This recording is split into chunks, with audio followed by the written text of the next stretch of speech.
Vi har her et koordinatsystem med x-aksen og y-aksen. Og der laver vi så en streg op igennem, som skærer her, og det kalder vi B. Og så har vi et punkt herude, som vi kalder P. Her har vi så en trekant, og den giver vi så, den højden her er så A, og vi giver så længden her 1, fordi at hver gang man har en ligning, så går man 1 ud, og så er det et bestemt antal op, men vi ved ikke, hvor meget vi skal gå op, så vi kalder den bare A. Ved hjælp af den lille trekant kan vi så lave en større trekant her.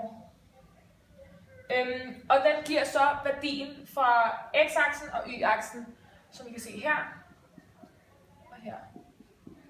Og længden hernede kalder vi så x, fordi det er et ukendt tal. Og nu er vi så kommet til det punkt, hvor vi gerne vil ligesom finde højden af trekanten. Og det kan man enten gøre ved at se på y-aksens længde minus b, da det her område ikke skal tælle med, da trekanten er lavet herfra og hertil.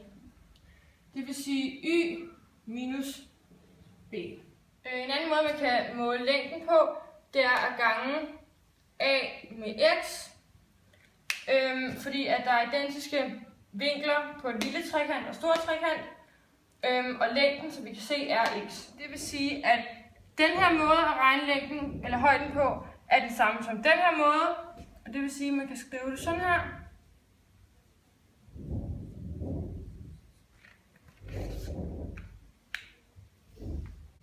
Nu vil vi gerne have y til at stå for sig selv, og det gør vi så ved at plusse b på begge sider, så b det er ligesom, i hvert fald på y-siden, går ud med hinanden, så der står y er lige med a gange med x plus b.